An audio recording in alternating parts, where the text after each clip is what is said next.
Some of the eyewitnesses there that day do not remember seeing him at all, so they question the next part of the story. Others claim they saw him get out and then go back in because his wife was trapped. They both died in that train wreck. People were burned so badly they couldn't even identify who was whom. When they got done, not this one, but a trunk sort of like this trunk survived with his stuff in it. And among his clothing, they found poems for some songs he was writing. And the one you sang this morning is one of those. He never got a chance to write the tune, so we got another person's tune to the hymn he had put together. Very much like he put music to words from another brave man who lost his children. This man would lose his own life before one of his best-known hymns would be circulated. Maybe some of you met Daniel McFeeters, Pastor McFeeters at camp meeting.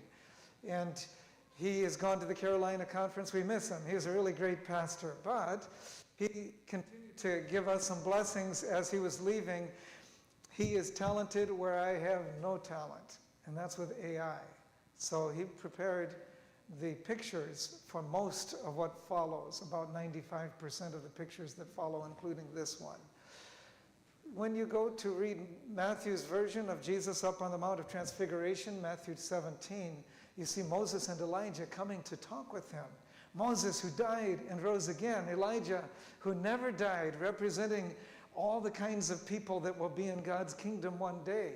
Those of us who die, those of us who live until he comes. But notice the way Luke tells this story in Luke 9. I'm just going to jump in for a snapshot. Behold, two men talked with him who were Moses and Elijah, who appeared in glory and spoke of his decease. Well, that's a decent translation. This, I guess it's better for me to look this way. Tain exodona 2, that middle word, exodon, it's from the same word that we have as exodus. Now, an exodus from life is death or decease. But that word also was taken into English from the Greek Septuagint. It's the second book Moses wrote. Well, third one he wrote, but second one in the Pentateuch, and that's Exodus.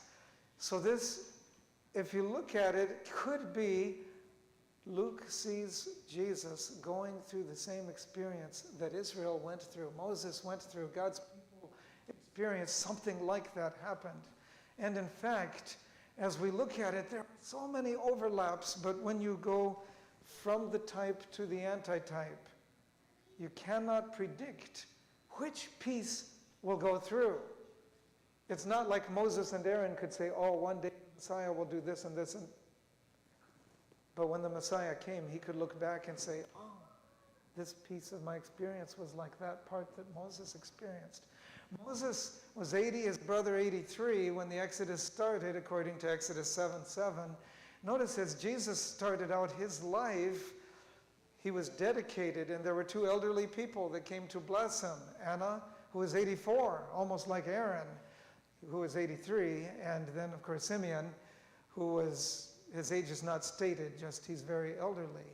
So two elderly people come and launch Jesus' earthly bed. We already had a whole sermon called Snake on a Stick, and I could chase that rabbit. We already did. It was not a rabbit when we chased it.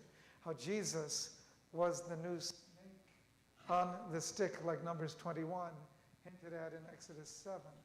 But I want to look at the plagues themselves, and I want to look at them from a different angle. We've been taking a look at them in the Sabbath school lesson. Because of that, I'm not doing a series on the book of Exodus. I love that book. I really love that book. But Jesus was working to free his people from slavery in Egypt. And you read, how is Jesus? What is that? 1 Corinthians 10, around verse 4, how Paul tells us Christ was in the cloud that followed them. He was there, Jesus Christ. But I also see that Jesus represents the new Israel. Every place where they're grumbling and complaining and sinning, worshiping a golden calf, etc., Jesus goes through a similar experience and is strong and victorious. So Jesus takes the place of Israel when he comes again, and he succeeds where they failed, but He's also the new Moses. Moses had to lead them out of Egyptian slavery by God's power. Jesus has to lead us out of slavery to sin. Now, I've thought about those other things many times, but here about a decade ago, it hit me completely the opposite way, the other side of the coin, something I never considered when I read about the plagues. And then one by one, I begin to see these things do come back. Just like it says here, Jesus is the one who receives the punishment. When I read, I think about the enemy, Satan, sin, all that is being conquered by God's power. And then as we look at the details, we see that Jesus is on the receiving end of some little detail from each one of these plagues. At the end, we'll wrap it up together and compare it to my life this week after church. So here's where I have a little challenge. My Hebrew Bible and my English Bible, they divide the chapters and verses a little differently here between Exodus 7:26 and 8:32. So if I get a little mixed up, anyway, I've got the numbers written here both ways, but I'm putting them on the screen in the English way. So when it says chapter 7, 13 to 25, that's the same. After that, it's going the English way. So the plague of blood, that would start right out in Exodus chapter 7, 13. But notice the details here. Blood and water are combined after this plague when there's a cleansing of a leper in Leviticus 14. Similar to the goat, the scapegoat and the Lord's goat, it's similar but not the same meaning when you look at details. Jesus would call himself both sides of this. He would say, I'm the water of life to the woman at the well, John 4. And in John 7, he'd talk about this water welling up within us. And Jesus also, in chapter 6, after multiplying the bread, he would say, you must eat my flesh and drink my blood. He applied his blood, like the blood of the plague, he applied his blood to bringing us salvation. When he held up that cup in Matthew 26, he said, this cup is the New Testament or New Covenant in my blood. So Aaron, he took his rod and he struck the Nile River and it turned to blood. Notice how John describes this story in John 19:34. He said that the soldier took his rod and struck Jesus, and well, actually it says he took his spear and pierced Jesus. But you see, it's a similar concept. And blood and water came out. Like water turning to blood, now blood and water came out according to John, what he saw and told. So I think when I look at it, that in a way, the blood points forward to Jesus' death. He is dying for me. And the plague that fell on Pharaoh also points toward hope that could be seen reading back toward it. Jesus' blood saves us. Secondly, frogs. Oh, this would be horrible. I know one day my wife woke up, we didn't know each other yet. She woke up and there was a frog in her bed. She just felt it moving under her. Actually, when she sat down, of course, her brother was connected to that story. Anyway, can you imagine frogs everywhere and just getting out of bed? Oh, I killed two. I didn't mean to. Sorry. They worshiped frogs normally. Can you imagine? You're killing the thing you used to worship, and they're all over. And it's just, I wouldn't really want one frog in my house unless I had a little aquarium to keep it in. I like them outside. I love listening to them. But in the plague of the frogs, I see 2 points that carry through to Jesus' experience. One, this one's really key. The frogs had to die for the plague to stop, and their dead bodies were carried away. Now, this was kind of graphic. It says right here in verse 13, the frogs died out of all these different places, and they gathered them together in heaps. Now, I passed a few dead animals on the way from one church to the other today, and I hit the recirc button on my air conditioner. I don't like the smell of one dead animal, let alone thousands of rotting carcasses. This is garbage, but imagine that's frogs. Just horrible, the stench. In Jesus' experience, some have said, oh, no, he just swooned. He didn't really die. He fainted on the cross. No. This plague already pointed forward. He would really die. God does not die, but Jesus also became man, so he could die for us. And he had a real body carried to a tomb. The frogs had to rot outside, but they took Jesus into a tomb. Notice what Caiaphas says. This is the second point about the frogs. When the council came together, Caiaphas said, it's expedient for us that one man should die for the people. He sees a substitution. Well, he didn't see it as a substitution, but he accidentally prophesied. This one dies, we don't die. He's thinking he dies so the Romans don't come and punish us. But Moses stated that this would show us who the real God was in verse 10. See it right there? That you may know that there is no one like the Lord our God.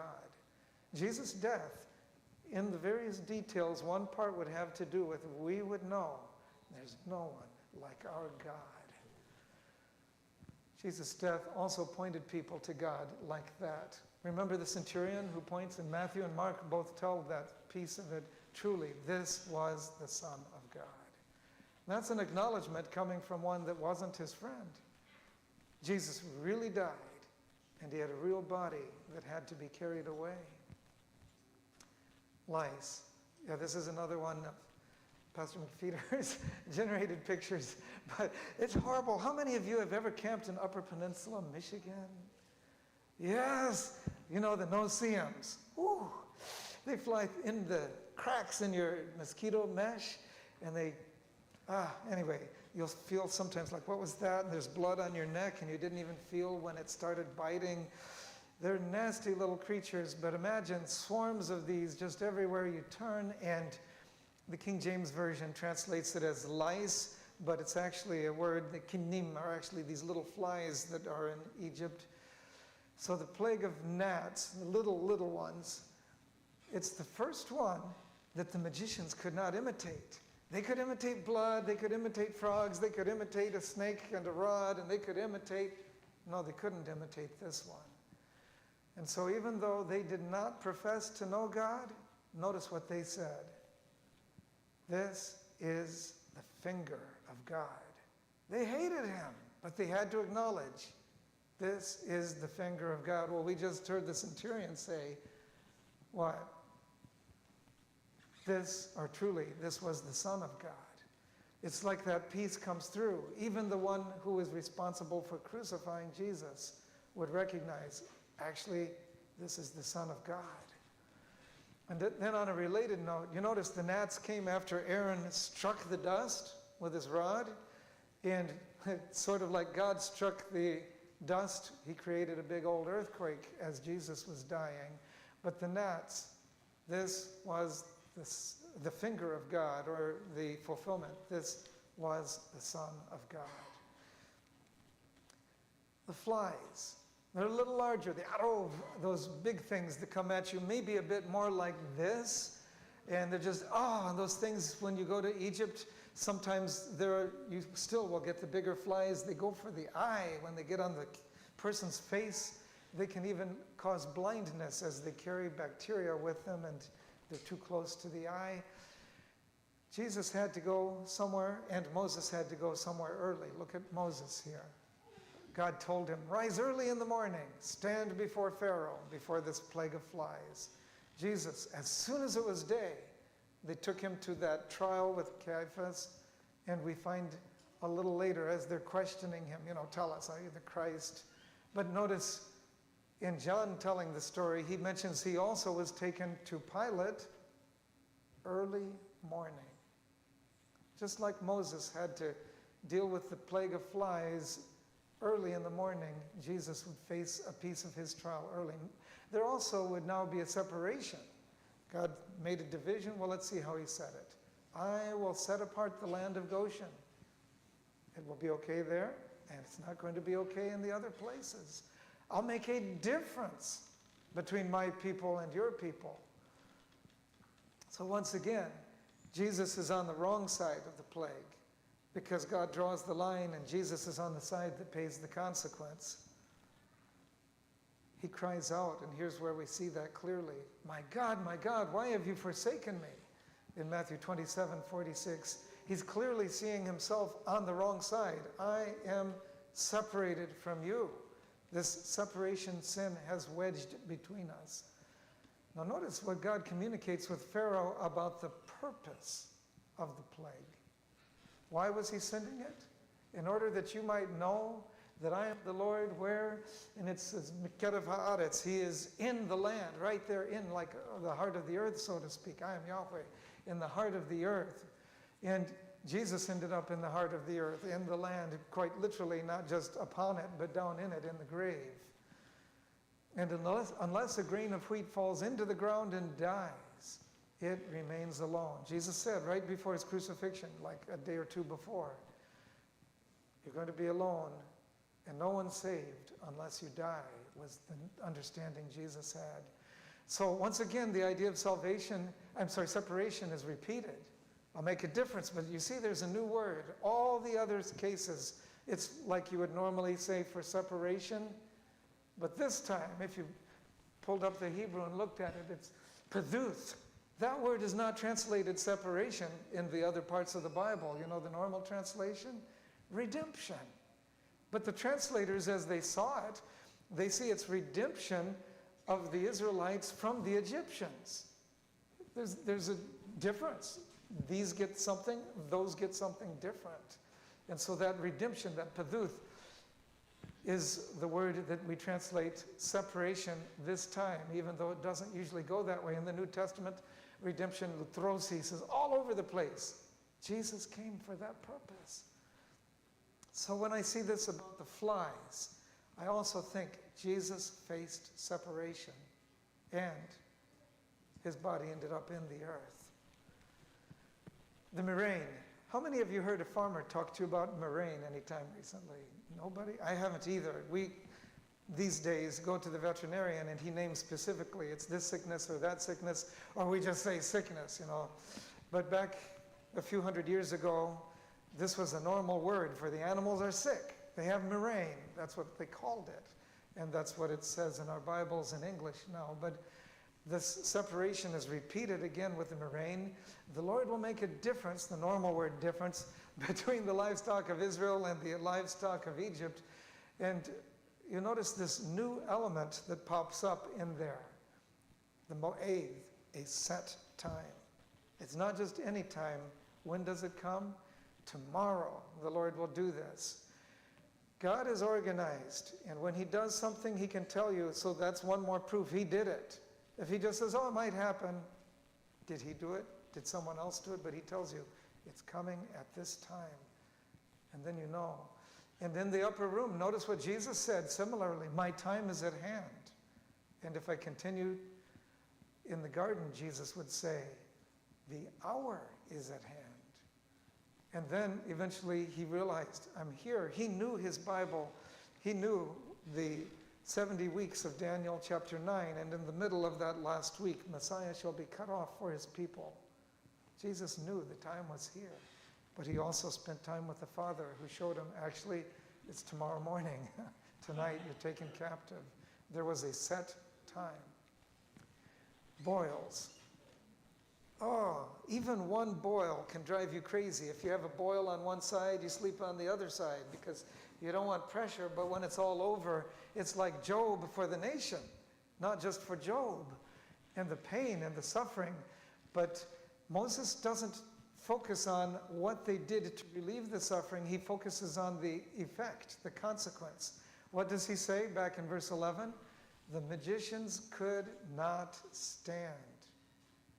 You get that idea when you compare John with the other three gospel writers. Now John, there's more to the story. John tells, well, let me go the other way. In Gethsemane, Jesus obviously couldn't stand, and on the cross he couldn't stand, but it says here in Gethsemane he went farther and fell on his face.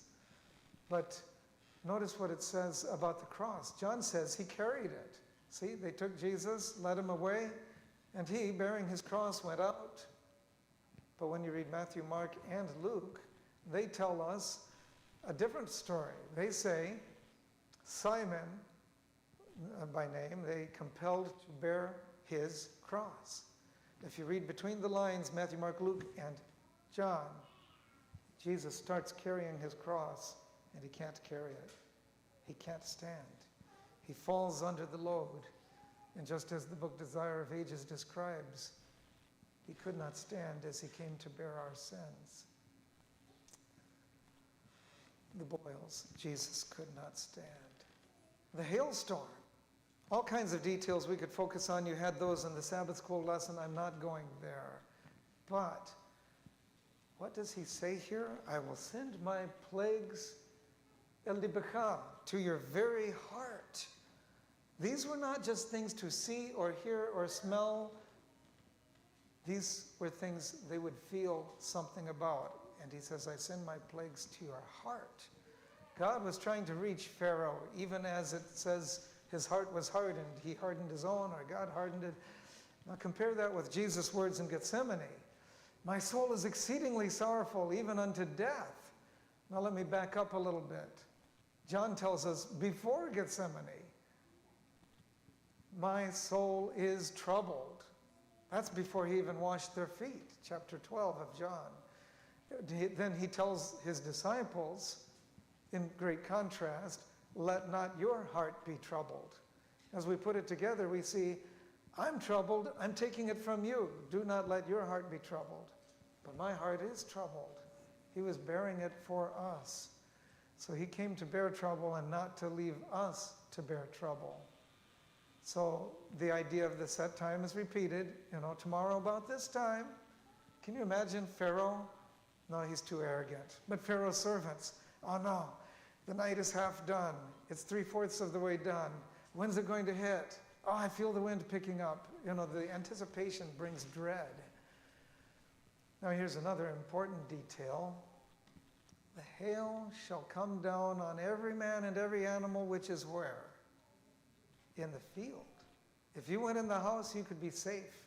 And some of the Egyptians started noticing when God tells his people, go inside, I'm going inside too. I'm not going to be out there. And they found safety extended to them too. But Jesus, I'm intrigued. Matthew and John both describe that he dies outside the city. There's a hint of that. With the animals that died were outside the city, in the field. So it seemed that all nature was rebelling, and we saw on Calvary, it seemed like all nature was rebelling there too. But the main thing I see, Jesus died outside the city, and his heart was troubled. I'm going to come back to that in the closing stretch. So now the locusts, now the English and Hebrew have the same numbers. Exodus 10, it starts right out. How many of you have ever read Laura Ingalls describe the locust plague? Yeah, that's horrible. They see the cloud of stuff coming. It's dark, but it's alive, and they can hear the munching. There's so many eating their crops, and it's a horrible realization. We will not have anything left when the locusts get done with us. And it's a more recent version of what actually was experienced by these people. And what did they eat? According to Moses, there remained nothing green on the trees or the plants of the fields. The few things that survived the hail, they got eaten. And in Jesus' experience, Luke tells us this story. As Jesus was there, I guess at this point, Simon's already carrying the cross, and Jesus comes across these women who are weeping, and he tells them, do not weep for me, but weep for yourselves. Why? If they've done these things in the greenwood, and I realize this, here this hugro is technically like wet. It's not the color green, but we call the wood green in our language when it's still wet and pliable. If they do that in the greenwood, and this can be translated wood or tree, xulo, what will they do in the dry? Jesus, even more emphatically in John 15, said, I am the vine. He compared himself to a green plant, though he did not use that word. So this is one part of the green plant. And so it's interesting for me to see that when the wind came from the east, it brought locusts. When it came from the west, it took them away. When wise men came from the east, Jesus had been born. When the Greeks came from the west, we would see Jesus. Jesus was going to die.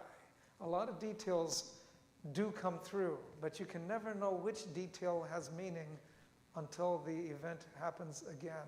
You can look back and see it, but you can't look forward and predict. I would warn any of you and warn myself Don't try to read a Bible story and then use it to predict every detail that should come. You'll see when you get there which ones come. Unless Jesus says specifically, or the prophet says specifically, this means this, like Daniel did.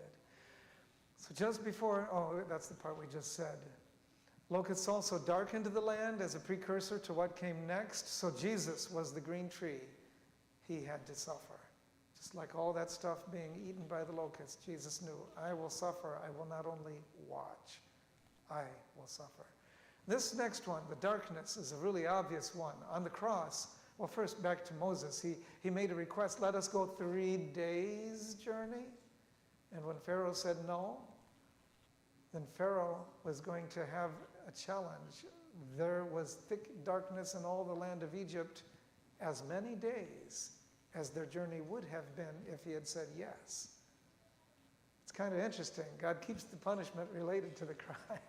Anyway, darkness 3 days. And for Jesus, well, back then they couldn't see each other and it's really dark. But for Jesus on the cross, remember from the 6th to the 9th hour, that's 3 hours. No light.